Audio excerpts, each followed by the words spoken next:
So, ladies and gentlemen, thank you very much for signing in and joining this webinar. I'd like to introduce myself. My name is Anand. I was a little bit embarrassed by the description of me as a marketing expert. Please don't think I'm an expert in anything, unlike the panelists that we have today. Nevertheless, it's my honor to introduce to you the Digital Cooperation Organization. For those of you who don't know, it's a pioneering entity of 16 member countries with 800 million people, over 70% of whom are under 35. Therefore, this organization is dedicated to fostering social prosperity by advancing the digital economy globally. Now, why is this important? Each of us wake up in the morning and look at our phones first. Each of us, as a part of our work, have to access everything digitally. We're constantly under pressure to keep up with the latest applications. And of course, recently, we have to keep up with AI. But there are many people who simply don't have access to any of these digital tools.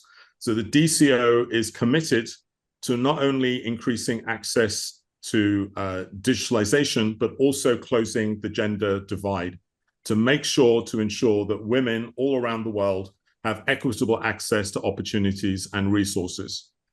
Frankly speaking, the DCO envisages a world where every nation, business, and individual can thrive in a sustainable cross-border digital economy.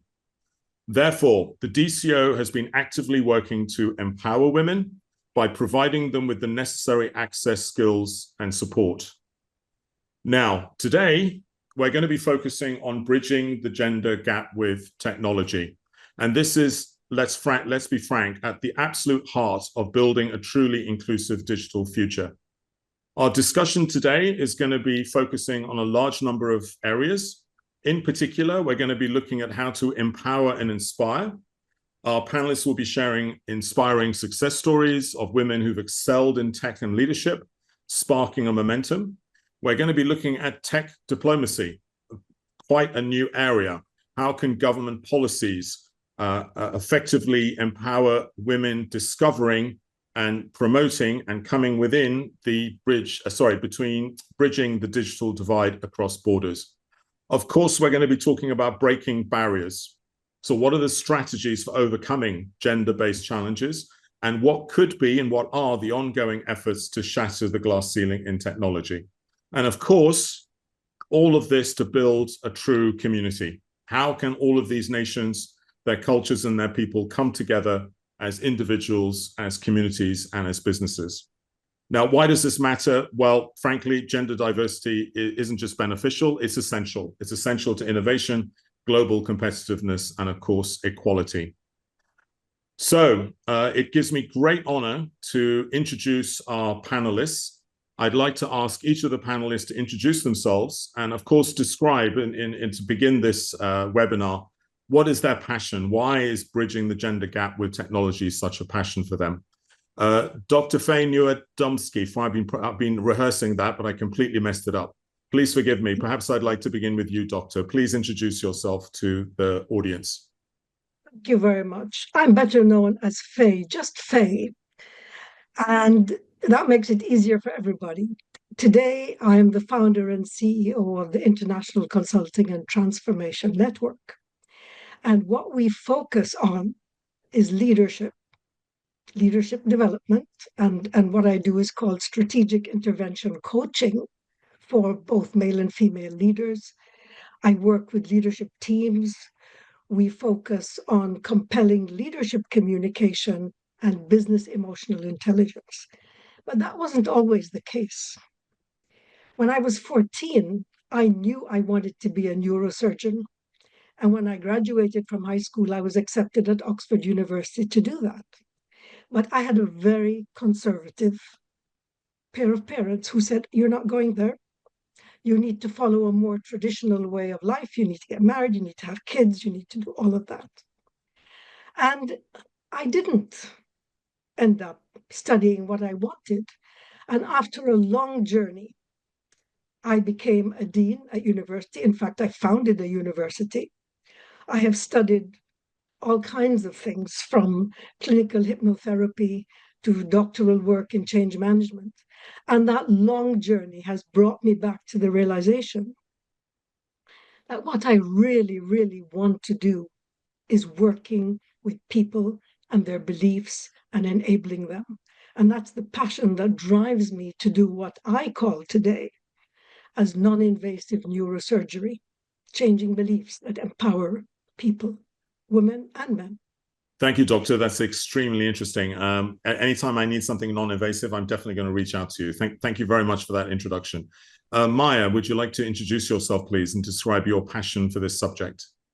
Good afternoon, everyone. I'm Maya Ayoub, and I serve as Saudi Arabia Country Director for Women in Tech Global, and I'm the founder of District 12 with a strong focus on advancing gender equality through technology.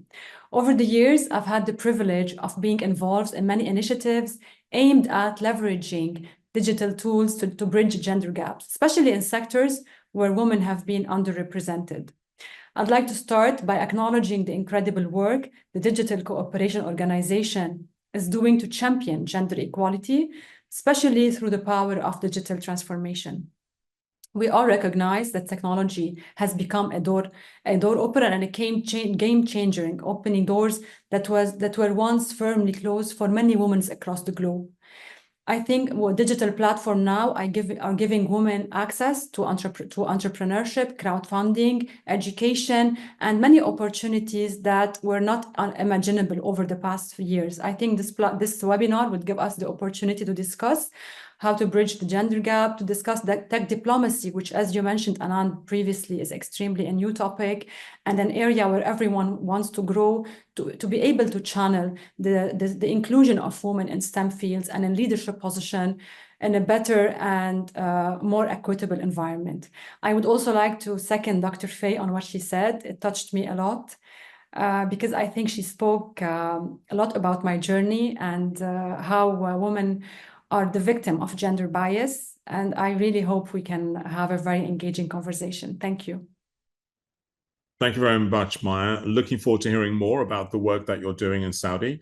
It's been absolutely incredible, the changes that are occurring there. Looking forward to hearing a lot more about what's happening.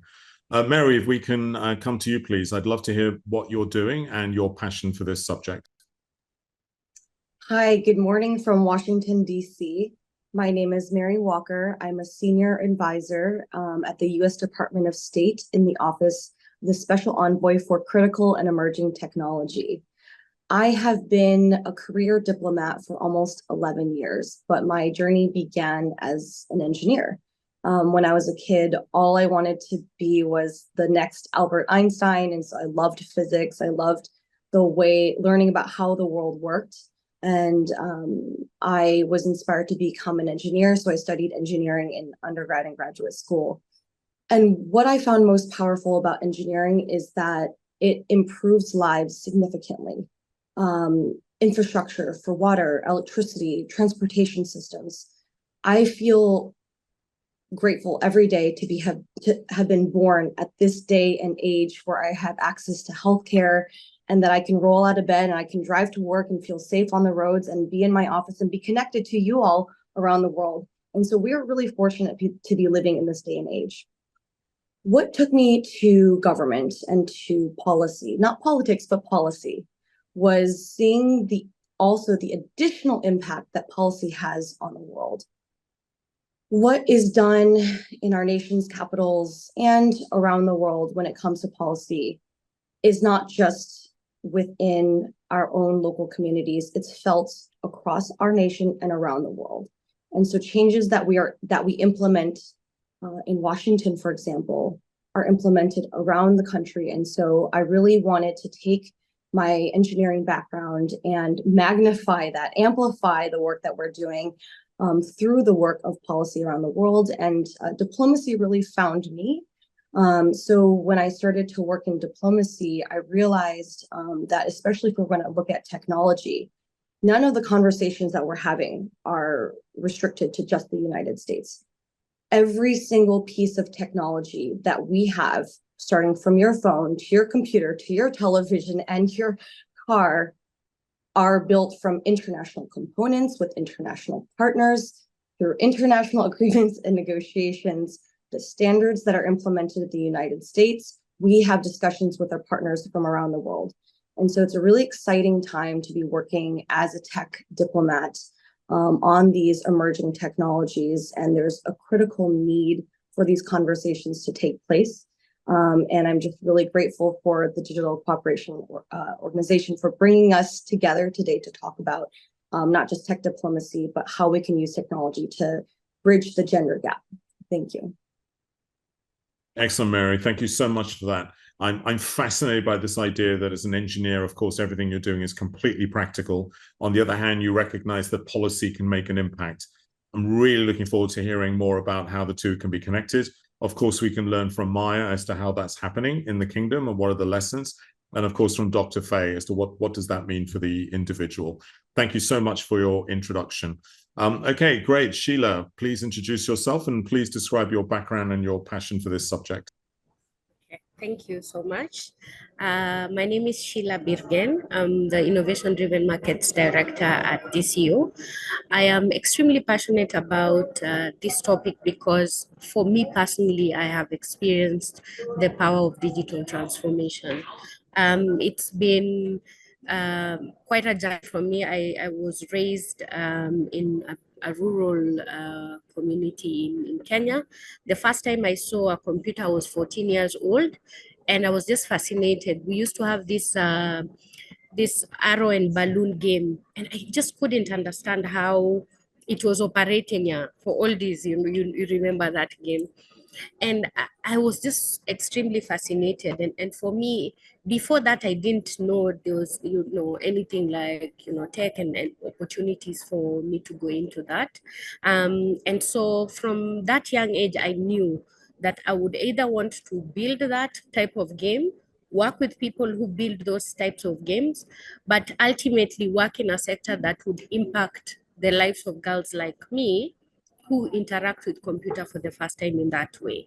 And so my journey through technology began in that way. And then university, I started to teach myself coming from that background, the best you could become was a journalist or a nurse.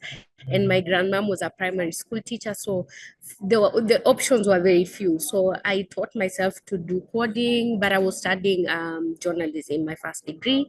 And then I transitioned immediately, so I started doing web work and software development work, and then started working with mobile developers and then entrepreneurs, and then went into my second degree to study social entrepreneurship, but looking at global businesses and scalability of those businesses, and then organization management for my second master's. So since then, I've worked with startups and entrepreneurs building technology solutions, especially targeting, underdeveloped communities or countries that are developing countries.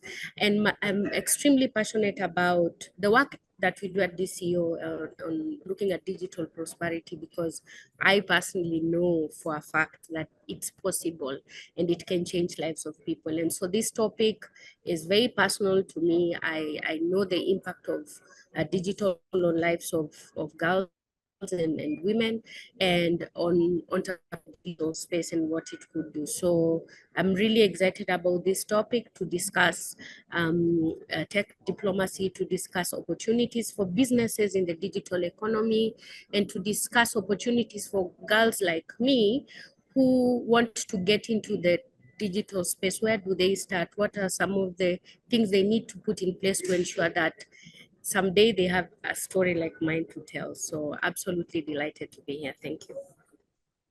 Sheila, thank you very much for sharing your story. An amazing story, and I can absolutely hear your passion. So, ladies and gentlemen who are listening to the seminar, first of all, I'd like to thank the panelists for introducing themselves. Just to explain what we'll be doing in the next 40 minutes. We have a series of questions that we're going to ask the panelists, and I'm looking forward to the discussion between them that we can all learn from. However, of course, you have dialed in because this is a subject that you are passionate about as well. As you're listening to the discourse, do not hesitate to add your questions into the into the webinar window that you would like to share. What we'll do is we'll definitely save the last part of the webinar to answer your questions. So please don't hesitate to add the questions as you are listening. All right, so let's begin. Faye, I'd like to begin with you, if I may. I'm fascinated that you are a strategic leadership coach. You use the word intervention a few times. Please tell us, in your experience, what are the challenges for leaders from the gender equality perspective? What do you see? I think the striking fact is that we have a very small percentage of women in really senior leadership roles. And that raises a lot of questions. I coach both men and women at the C level, at the board level, in government, when I do one-on-ones. And the difference in ability and competence is really not there. But the challenges that women face in the workplace on the leadership level is, number one, the unconscious bias. And you see that in the behavior. A woman will say something really important, and in a meeting, it's ignored. If a fellow member in the meeting, a male colleague, says the same thing, it will get, oh, that's a great idea. And very often the woman doesn't intervene and say, but that was what I had said a moment ago.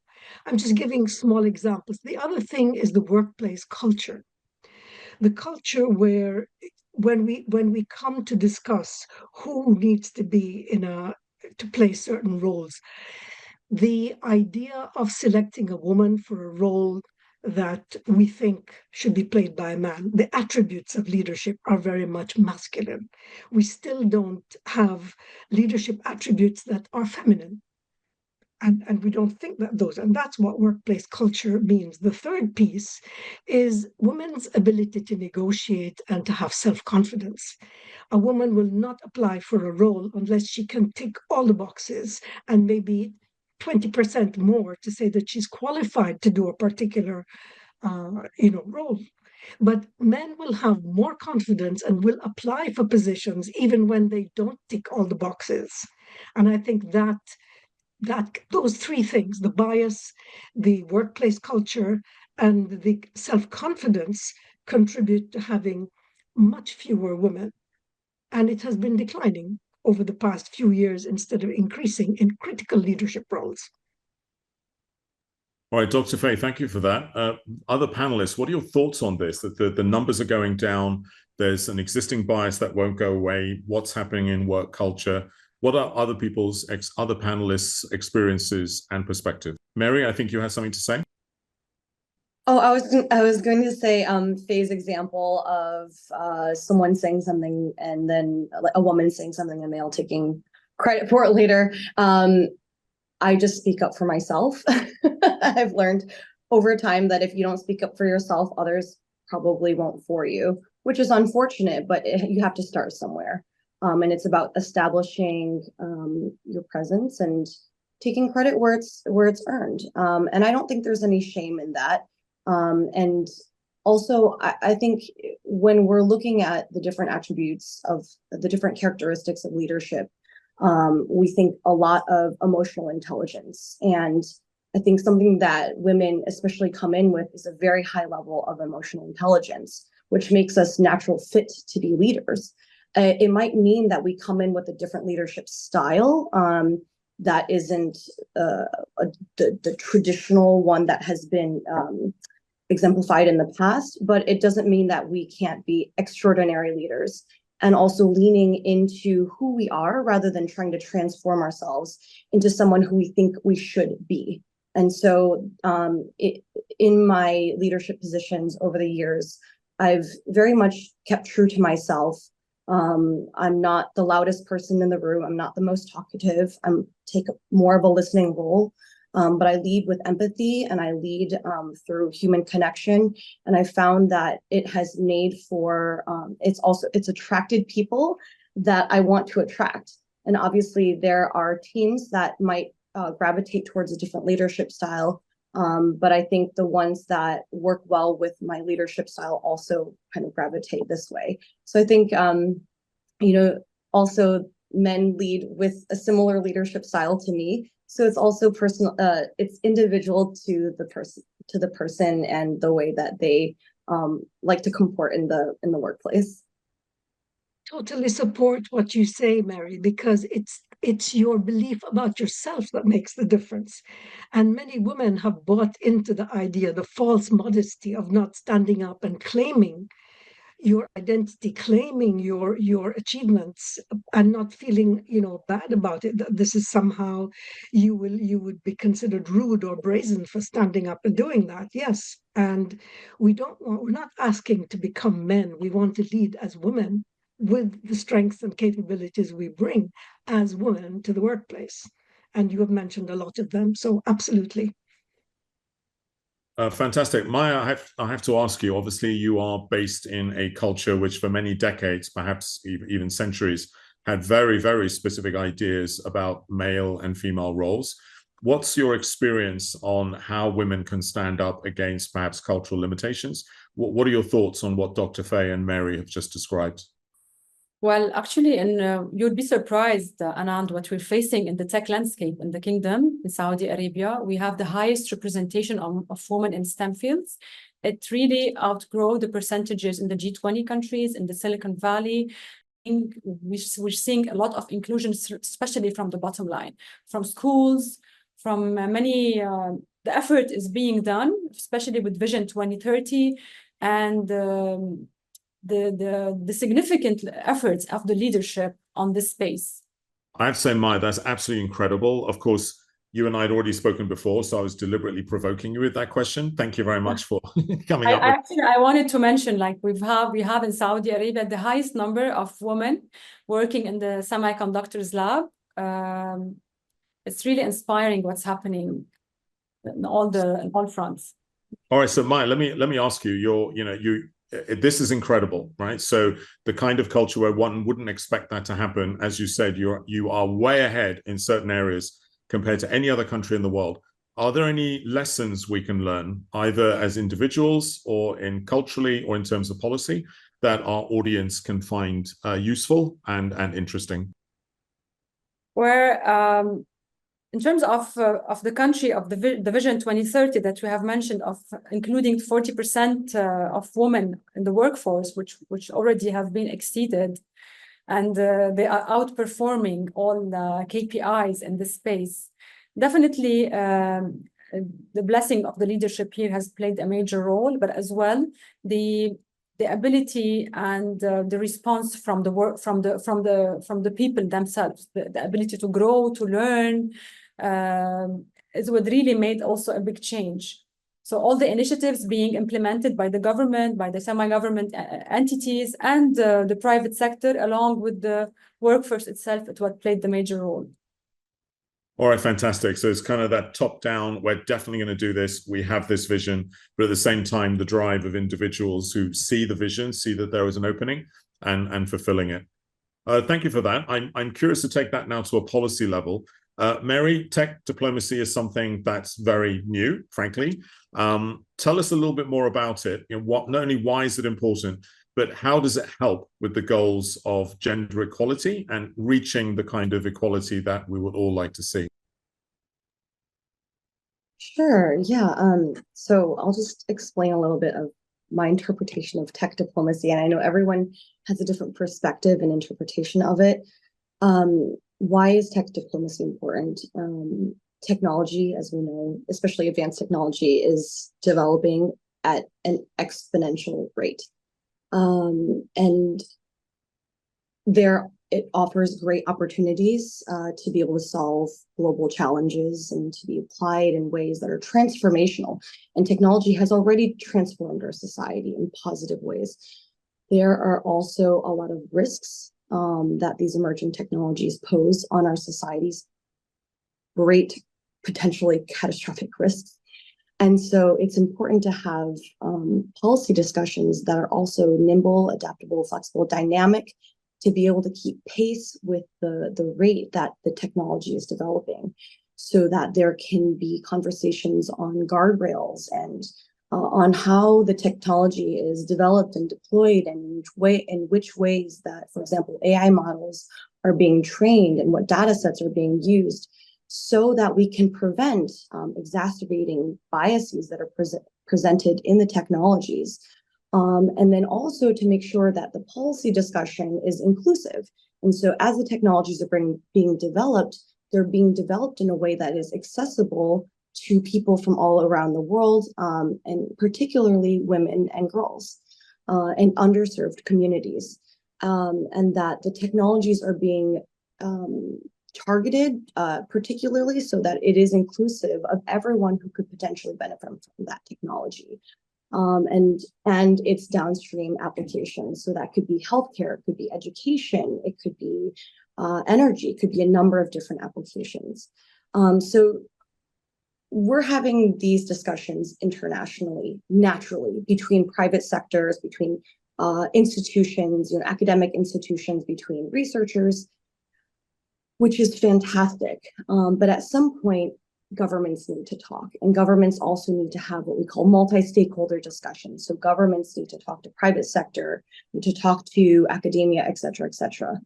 And so that's really the work of what we're doing with regards to tech diplomacy, is just having a regular diplomatic discussion, but on many levels, and applying it to technology with a focus specifically on technology.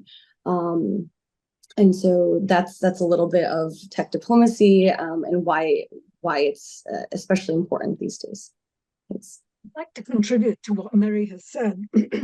The presence of women at the entry level and at middle management level is very high. The place where it decreases is when we get to the more senior levels of management, when we get to the C-suite. And it would be very important to investigate why. Many of the policies that exist today in organizations do not favor women, especially if these women take the time out to get married and have a family. And that is when the number declines. Because when women have to choose between their family and their careers, very often they choose their families. It is very hard to choose career and family unless you're making a huge amount of money and you have a support system. So policy needs to really think about, why does this decline happen, and how can policy support the ascendance of women to the senior leadership roles, especially in technology? So, all right, fantastic. Yeah, you make an extremely important point. Mary, you're talking about it's basically a discourse between different stakeholders at different levels. Sheila, if I can come to you, let's talk about a specific policy, as it were, an initiative. The DCO has the We Elevate initiative for women across multiple countries, across multiple stakeholders. Could you tell us more about it, please? Which countries are you focusing on? What do you hope the goals will be? Okay, thank you for that question, and very good insights from Maya, Faye, and Mary. So the We Elevate initiative, first, I'd just like to give a little bit of context about it. A lot of countries are held by small businesses. The large component of the economy supported by SMEs and MSMEs. But also, equally, in these countries, most of these businesses are offline. And you will also notice that a lot of these businesses are started by and led by women. And so the We Elevate initiative really is to look at those businesses that are offline, MSMEs, SMEs that are offline, traditional businesses that we know, businesses like, people who are selling arts and crafts, people who are selling pots, things like that, locally made, or handmade products, and people in horticulture, in agriculture, things like that. They have perishable goods. If they cannot sell the goods fast enough, then they lose everything. So this initiative really is to look at those types of businesses and to help them digitize their operations and also to expand their market. So one of the most critical things in the digital space, and I think this alludes to what Faye was talking about, the confidence that knowledge gives you, is most of the women would be scared of getting into the digital space because of lack of exposure on digital finance, on digital security. But this program really looks at those key components: business acumen, security, finance, and builds their capacity on that. And then after that, we help them set up their e-stores for them to be able to start selling online within their locality, then look at opportunities to get export certification, and then they can expand and sell their products across countries. And we're working currently in Rwanda. We have 120 businesses, both for local and export businesses, export markets. We've also set up a working group in the Gambia, and we have launched the call for application in the Gambia. We are hoping to onboard 100 businesses as well in the Gambia, and then 200 businesses in Nigeria next year. So this is the initial phase of the initiative. And we know there are a lot of partners who are working in this space that would really add value to the work that we do. And I think we, as DCO, believe in digital prosperity for all, and we know the importance of having multi-stakeholder approach to supporting businesses. And that's why even in our working group, we don't just have government, we have private sector, we have ecosystem players and enablers within that working group, so that the services or the resources we provide to the women is holistic. So this is just one way of supporting that digital transformation, essentially, not just for businesses in general, but specifically for women-led businesses that are the string of digital economy in most of our member states and most of the countries in the world. Thank you. Wow, Sheila, that's absolutely incredible. I mean, just even with the numbers, as you said, are initially beginning, that's phenomenal that you're carrying on this initiative. It's amazing to me that someone who's an entrepreneur in Rwanda can now open up their products to the whole world via your initiative. So many congratulations with that. With that, Dr. Faye, if I can come back to you, being an entrepreneur is not easy for women, but being a tech entrepreneur is even sorry, to Maya, please forgive me, Dr. Faye. Maya, if I could ask you exactly that question, which is, it's not easy for any woman to be an entrepreneur. Being a tech entrepreneur is even more difficult. Based on your success, based on what you've seen, what would be your advice to young girls who are aspiring to become tech entrepreneurs? Well, first and foremost, I would say, believe in your vision, even if it seems like no one else does. The basic ingredient for this is resilience. So the journey of a tech entrepreneur demands resilience, and even for women, it might be more amplified. Surround yourself with a supportive network and find mentors who really inspire you. And please, I would recommend everyone to stay curious. The tech landscape is ever changing and it's fast forward. So you need to have a commitment to continuous learning to be able to give it a competitive edge. I would really like to add on what Sheila said, especially what the DCO is doing in supporting and scaling up and empowering a lot of entrepreneurs in probably less deprived countries. I've heard the story that Sheila told already from Secretary General. I was really impressed about the effort they are doing on empowering entrepreneurs. And for what I would like even here to mention that women in tech in Saudi Arabia, we have lots of initiatives on upskilling and reskilling women. And one of them is with Amazon Web Services and Global Knowledge on upskilling 4,000 women in cloud practitioners. So it's a one-day course, 8 hours, free of charge, where we can give women the basic skills to become a cloud practitioner. And I really encourage through this platform to have more initiatives such as the one we are doing with AWS to be able to empower more women in STEM fields and give them the digitization aspect to be able to scale up and take their businesses to the next level. Okay, that's incredible. Thank you very much for that advice. Dr. Faye, I will now come to you. So building on what Maya has just described, there are so many technologies available and so many technologies emerging. Are there any particular technologies, discipline, or industry that you feel aspiring women leaders should prioritize or pursue? First of all, I'd like to comment on that question itself, because the question has an underlying assumption, and that is that there are areas where women should or shouldn't go, or that we should choose some technology over the others. And I think the really important part in a response to that question is there are no barriers. The only barrier is the belief gap, the confidence. If we believe we can do it, we can. If we believe that this is a technology we care about, we can. Both my daughters are PhDs and both are practicing in fields of STEM. My eldest daughter is an ocean engineer from MIT.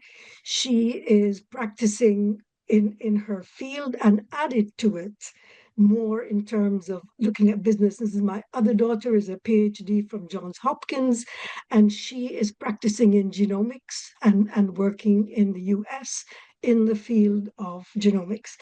So what happened to me as a young woman when I could not fulfill my own aspirations is something I didn't want to transfer to my daughters.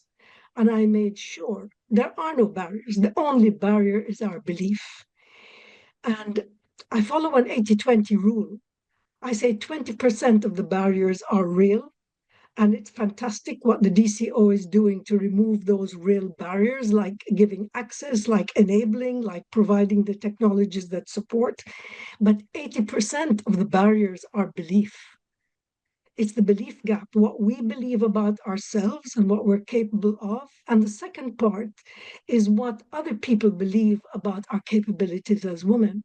And it's up to us to change that by acting as partners, by acting as equals. And I would say there are no barriers. The only barrier is what we place in front of ourselves. That's an absolutely fantastic answer. And Dr. Faye, I would suggest that your daughters are incredible ambassadors now for, as you're saying, no limits at all, and making sure that no limits are placed on the next generation. So, Mary, let me bring that to you. Dr. Faye's daughters are very much now ambassadors for what is possible.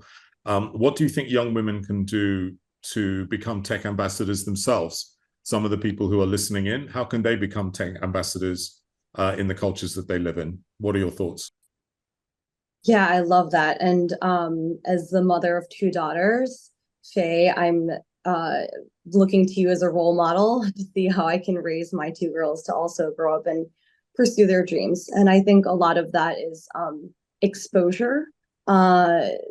Obviously, we can do any industry, any job. It's just about exposure and normalizing that exposure, normalizing what careers look like, right? And so I love the fact that your two daughters are excelling in their fields, and they are two different, completely different fields. So it means that you expose them to a range of different possibilities as a child. And I think that's really important for educators and parents and community members, friends, families, to be able to expose children, especially girls, to just all the different possibilities and let them decide where they want to focus on and not really make those decisions for them. So going to ambassadors, I mean, ambassadors are really spokespeople for whatever they believe in, whatever organization or field or industry they represent. So anyone can be an ambassador. And the importance of tech ambassadors, particularly with young people and women, is that your interaction with technology, your use of technology, looks different than my use of technology. When I open my phone, when I look at the apps, my interaction with those apps will look different than what someone who's in high school, what their interaction is. So it's important to hear your perspectives, to hear what you're experiencing. If you're experiencing biases, or if you're experiencing misinformation, disinformation, those types of things, it's important to have conversations and to be vocal about what you're experiencing, especially if the impact of your interaction with the technology is negative. And some of a lot of it goes unreported, undocumented. I'm going to go back to cars for an example, as an example, because I grew up in Michigan. I worked at General Motors. I have an affinity for cars. And so recently they've changed, they updated, but before, when they started designing cars and manufacturing them, they were using male crash dummies to design the safety standards around the cars. And so women, although they were causing fewer accidents, they were much more likely to get critically injured or die from the accidents, even though they were causing fewer accidents because of their driving. And so it required a significant amount of momentum and women being vocal about their experiences with that technology to report what was happening. And then that spurred further studies, and then the automotive industry to revisit their standards in terms of how they were designing the vehicles in terms of safety. And so as an ambassador using different forms of technology, it's important to report what you're seeing and be vocal and talk to others, whether they're in the tech industry, whether they're in the policy field. Sharing your points of view is so critical. Faye, you're talking about mentorship. I believe it's important to have mentorship from people who have more experience to less, but also reverse mentorship up, because we don't know what we don't know, and we haven't grown up in the same days and age as you. And so it's important to have a two-way conversation. Thanks. Excellent. Thank you, Mary. But building on that, Sheila, I'd like to come to you. You've been driving this program through the DCO. You're taking people, SMEs, entrepreneurs, who are now going global through the platforms and the training that you offer. What advice would you give to people in the audience of how they can become digital entrepreneurs? That's a very good question. I think there was some advice that came from the other panelists as well on this, talking about mentorship, talking about exposure, but also skill. It's quite important that you have the right in the digital space. So I think we cannot assume digital infrastructure that you would require to be able to access digital services, and this brings in governments, different stakeholders, looking at digital public infrastructure as well, and how that can enable access.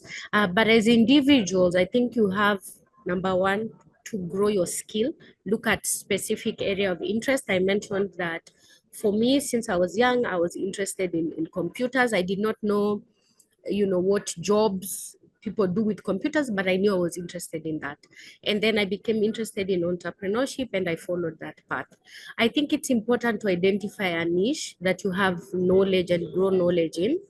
It's good to be a generalist, but you have to have a specific focus that you're passionate about, that you can build your knowledge on. You can know, it's good to know multiple things here and there. And in the world we live in now, you have to be that, but you have to also have one path that you follow. That's important. I think I am very big on community and understanding the role that communities can play in in your life, be it in your career, be it in growing your skill, be it, reducing your barriers to entry or access. And those communities essentially come from your network, they come from people you interact with, they come from people you would want to invest in your business, assuming you're going into entrepreneurship. They come from people who you would, learn about specific things in your career. I mean, the list is endless, but surround yourself with community. If it's community of practice, community, whatever it is, it's important. And especially in the digital space, where we have seen that, community is critical in as a business model. We've seen all the social media platforms, really, they literally grow on that. And because of those social media platforms, everybody now, what you see on TikTok or any of these other platforms, you'll see people from places you never imagined possible ever before.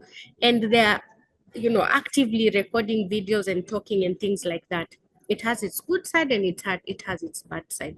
But for you to be able to leverage what is happening in the digital space, you have to also know those types of, tools that are available for you to be able to use them to your advantage. If it's to, if you're using to learn, if you're using to sell, if you're using to networks, it's important for an individual to be aware about those. And then the last thing I think I will mention on this, I think because I've talked about network and mentorship, is to embrace opportunities. There are a lot of opportunities in the digital economy, and digital tools have lowered the barrier to entry for a lot of individuals. So seize any opportunity that you have, and remember to continuously grow. I always say stay hungry, always, for knowledge, for networks, for anything that you can to be able to advance. It's important to always be, ready to learn, ready to innovate, ready to advance your, knowledge in that space, in that niche that you've worked in. This works across any industry. It's not specific to entrepreneurship, literally any industry would require those 5 main pillars for you to be able to grow in the digital space. And lastly, I think victimhood is something that, if you want to leverage the digital economy, you have to know it's provided an equal platform for us. Like, unfortunately, even for those people who don't have access, the internet doesn't care. It's such a sad space to be in, but it doesn't care. It assumes everybody has the same access, there's that assumption that all of us have the same opportunities, the same all of this. So unfortunately or fortunately, because of that, the work is on you as an individual. You have to work on yourself. If it's to grow your knowledge, you have to do it yourself. If it's to find opportunities, you have to do it yourself. And that's why that community element becomes very important. In the internet, if you sit and say, oh, yeah, unfortunately, it will not work for you. So I think it's one of the things that will propel you quite fast in the internet space. I've just remembered something, sorry, I need to mention storytelling. It doesn't matter which sector you're in, it's important to learn storytelling. Learn to talk about your job, learn to talk about your business, learn to talk about your talent. It doesn't matter which sphere you're operating within, but once you learn, you don't have to be boastful about it. There are ways to still communicate that story and to be able to reach people. It's important in the digital space, even for government. That's what I'll say. Thank you. I comment, Sheila. There are 3 things I really liked about what you said. The first one is the inspiration you experienced as a young girl looking at computers. And I think the earlier we expose girls and boys to technology where they feel comfortable with it and they feel equally inspired at that young age when our imagination is so vibrant, it's fantastic. The second thing that I loved about what you mentioned is community and the role of community in reinforcing confidence in ourselves, reinforcing our belief that we can do it, and getting rid of those societal prejudices that girls should do this or boys should do that. And the third thing, and I'm delighted that you remembered to say it, is about storytelling, learning to tell our own story, learning to adjust those stories to the audience we're talking to so we can inspire them and we can help them to believe we can be role models to those people who want to achieve something. Thank you very much, Sheila. Thank you, Sheila. Thank you, Dr. Faye. So we only have about 8 minutes left to go. Sadly, it's been a very, very interesting discourse. I'm looking at some of the questions that have been coming in from our audience. What I'd like to do is spend about 5 minutes. We'll address some of these questions. And then what I believe we should do is wrap up with each of you giving practical advice. What can we do from a policy perspective? What can we all do from a practical perspective in order to bridge this digital divide? So let's go to the questions. There's one for Maya. Maya, what strategies can women tech entrepreneurs use to overcome bias and establish credibility in a male-dominated industry? Are there any unique challenges you feel for women tech entrepreneurs specifically? Maya, you've already addressed this question a little bit, but building on what Sheila's described, are there any additional points you'd like to make? I would like that for women's voice to be heard is to have the courage to really stand up and accept all the challenges they face in any technology field, as well as she already mentioned, Sheila, like the community work is extremely important, to join initiatives and groups and NGOs where they can have a strong networking like aspect, as well as taking more courses, attending more events related to tech, when you can really network and take more opportunities. Okay, fantastic. Thank you very much for that. For Dr. Faye, there's an audience member from Rwanda. How can the opinion leaders foster equal access to technology education for children and young girls in rural areas? Dr. Faye. I'm not sure what the transportation and communication network is like in Rwanda, but I think setting up experiences, either using practical physical presence or virtual reality, to give young children in as early as kindergarten exposure to STEM topics, experiments in science, exploration with activities where they can invent and do things outside of the classroom. I think we underestimate the intelligence of young children and the tremendous scope of imagination that they have to build and create and invent, and finding any kind of opportunity that would give them that exposure. Many years ago, when I was working in the field of education consulting, I would work in rural and underdeveloped areas. And what we did was all kinds of resourceful things, like use clothes lines and hung pictures on it, and invented other games of role play and creative drama for people to play out their fantasies and their imaginations of what they wanted to be. Many of the children who went through such programs went on to become media experts and media gurus, because the creative drama gave them that confidence that they could do it. And I believe that that is when we plant the seeds of confidence and imagination and growth. And I would love to see that happen in every country, not just in Rwanda. Okay, excellent. Thank you for that. There is a question for all the panelists, but especially Sheila. In the era of digital transformation, how can we leverage data to accelerate inclusion, to empower women to bridge the digital gap? How can we leverage and use data? My God, this is one of my favorite topics to talk about. So I'll focus on three practical things, but if this person wants more answers on this, please look for me on social media. I'd be happy to discuss this. I love it. I think one of the biggest challenge we have in the digital space, especially if you look at financing women, is just lack of use of data to be able to provide the right tools that women would require in this space. A lot of financial institutions leave out women because they use credit scoring mechanisms that are traditional and old school, and it excludes women in that sense. They also use things like collateral and things like that, which, I mean, up until recently, women were not allowed to own a lot of things in most of our cultures. So, I mean, that locks women out again. So I think data can be a really resourceful tool to use to be able to provide, newer ways of doing credit scoring, or improved rather credit scoring for especially for women, because of what we're discussing. They could use alternative data sources, and we've seen this work in countries where they have mobile money and mobile payment that they use in their countries.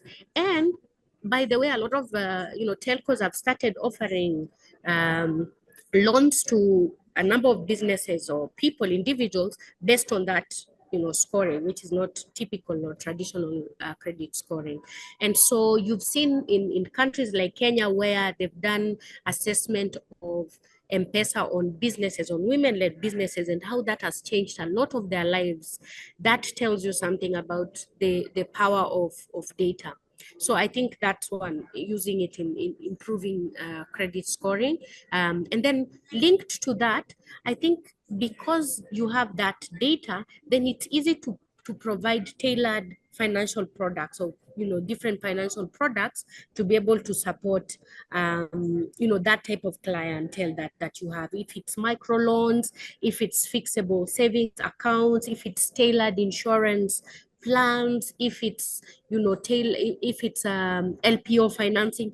I mean, yeah, I will get animated because this, yeah, it's something that you can design products that really are specific to that type of clientele that you want, and tailor make different types of products based on what the data is telling you. But lastly, we cannot forget that we can't do this if we don't have digital or financial literacy. And that is the core of this all. You can know that these solutions are there, but also the implications of having these products. If I loans, what happens, things like that. So digital and financial literacy has to be used, and that again is where data becomes important. You can understand the trends, you can understand the interest, you can understand the type of education to provide and what is effective and not, if you're monitoring all of that. I can go on and on, but basically those three main things: literacy levels, using data on that, financial literacy or digital literacy, tailor making products based on the credit scoring that data can provide to provide this. So I think that could help in bridging that gap in the digital finance space. In digital generally, I mean, there's a lot that can be done, especially from government, because it really is based on digital infrastructure and also access that which is either affordability or being able to plug into internet. But this is a very broad topic, but I hope that I'm going to have to interrupt you. Please forgive me. We're practically out of time, so please excuse me for interrupting you, because obviously you're very passionate about this subject.